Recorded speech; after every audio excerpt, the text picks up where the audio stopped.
Assalamualaikum warahmatullahi wabarakatuh. Halo, apa kabar buat teman-teman pejuang NIP dimanapun kalian berada. Jumpa lagi bersama saya Bahtiar Movie dalam channel 1000 Jalan. Baik teman-teman, pada video kali ini kami akan memberikan informasi mengenai rekrutmen guru P3K tahun 2021. Ada beberapa guru honorer yang dipastikan tidak bisa mendaftar P3K untuk tahun 2021 ini teman-teman. Yang mana guru honorer tersebut tidak memenuhi syarat yang sudah ditetapkan oleh Kemendikbud. Siapa saja mereka? Nah, jadi teman-teman simak terus video ini. Dan sebelum lanjut ke pembahasan, seperti biasa kami ingatkan kembali buat teman-teman yang belum subscribe ke channel ini, teman-teman subscribe terlebih dahulu dan tekan tombol loncengnya agar nantinya teman-teman selalu mendapat informasi-informasi terbaru seputar rekrutmen P3K ini. Baik teman-teman, tanpa berlama-lama lagi kita langsung saja ke pembahasan. 3 guru honorer yang dipastikan tidak bisa mendaftar PPPK tahun 2021. Yang pertama yaitu guru honorer yang tidak terdaftar di Dapodik atau terdaftar di Dapodik setelah bulan Juni 2020.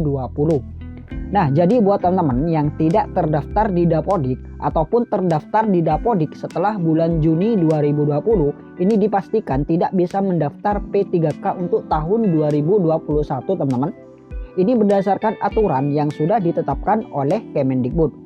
Karena Kemendikbud mengambil data guru-guru honorer di seluruh Indonesia ini mengacu pada data yang ada di Dapodik teman-teman. Namun pihak Kemendikbud ini memberikan saran teman-teman buat guru-guru yang belum terdaftar di Dapodik ini untuk segera berkoordinasi dengan sekolah dan pemerintah daerah terkait pendaftaran di Dapodik sebelum seleksi guru PPPK tahun 2022.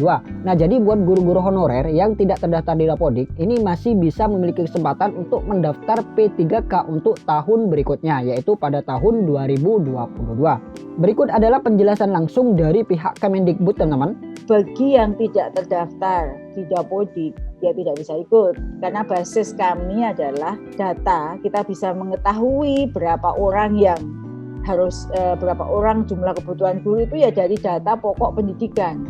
Sehingga jika belum, maka silahkan nanti daerah mendaftarkan guru-gurunya itu. Kemudian nanti kita bisa mengikutkan seleksi pada tahun 2022.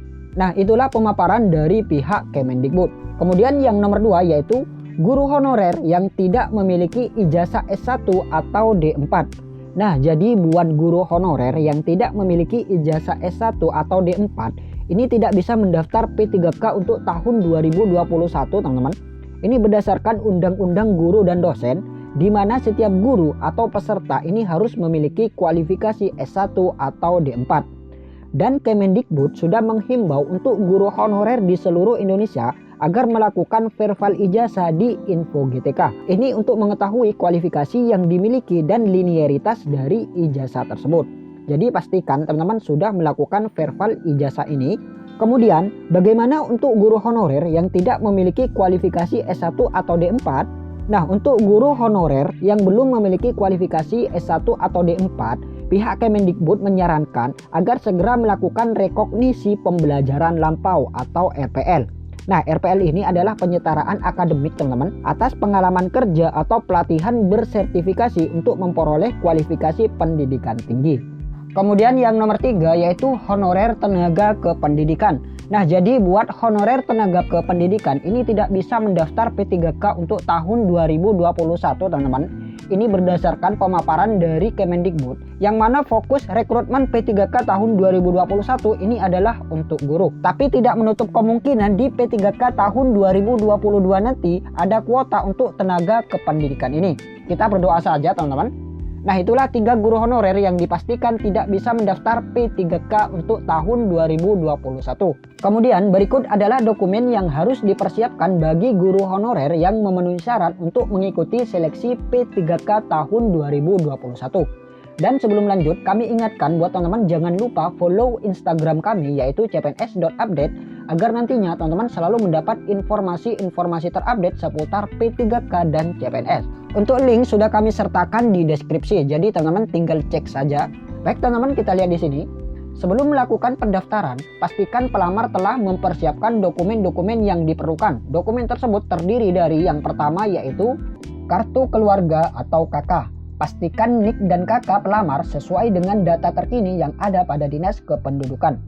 Nah, jadi kartu keluarga atau KK ini nanti akan digunakan untuk membuat akun di sscsnbkn.go.id teman-teman, yaitu dengan memasukkan nomor KK tersebut.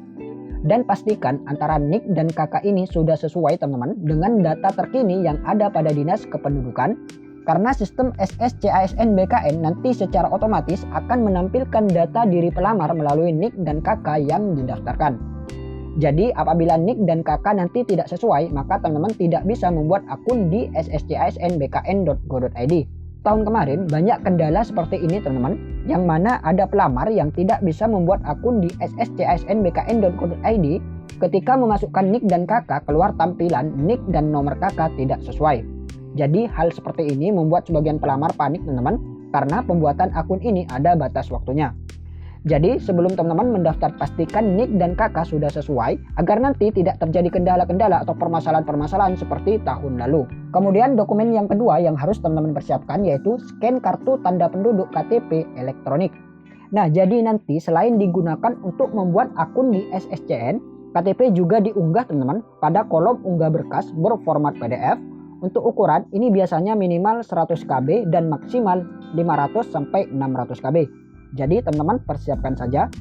Kemudian dokumen yang ketiga yaitu scan ijazah. Nah, jadi teman-teman persiapkan saja scan ijazah yang teman-teman miliki, dan juga pastikan ijazah yang teman-teman miliki ini harus sesuai dengan kualifikasi pendidikan yang dibutuhkan. Kemudian dokumen yang keempat yaitu scan transkrip nilai.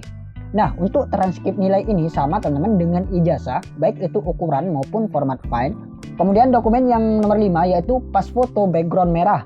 Nah, jadi teman-teman persiapkan saja foto diri berpakaian rapi background merah format JPEG. Kemudian yang nomor 6, dokumen lain sesuai dengan ketentuan instansi yang akan dilamar. Nah, untuk persyaratan lain ini bisa dicek nanti setelah pendaftaran P3K sudah dibuka teman-teman. Karena setiap instansi ini biasanya memiliki ketentuan masing-masing terkait persyaratan pendaftaran. Jadi teman-teman sesuaikan saja nanti. Kemudian berikut adalah rencana seleksi P3K tahun 2021 teman-teman. Yang pertama yaitu pengajuan formasi. Nah, untuk pengajuan formasi ini dilakukan oleh masing-masing daerah untuk mengajukan kebutuhan guru di masing-masing daerah kepada Kemenpan RB. Dan pihak Kemendikbud ini menyarankan agar masing-masing daerah mengajukan sebanyak-banyaknya guru honorer untuk memenuhi 1 juta guru. Jadi seperti itu. Kemudian yang kedua yaitu tahap pendaftaran. Nah, untuk tahap pendaftaran ini nanti dilakukan di portal resmi teman-teman, yaitu di sscsnbkn.go.id. Yang mana nanti teman-teman membuat akun dan mengunggah beberapa dokumen yang diperlukan seperti KTP, ijazah, dan lain sebagainya. Kemudian yang ketiga yaitu ujian seleksi. Nah, untuk ujian P3K ini berbeda dengan ujian CPNS teman-teman, karena tidak ada seleksi kompetensi dasar atau SKD, hanya seleksi kompetensi bidang atau teknis, yang terdiri dari 5 konten teman-teman. Yang pertama yaitu kompetensi teknis, yaitu sesuai mata pelajaran. Ini terdiri dari 50 butir soal waktu 60 menit, bobot 60%.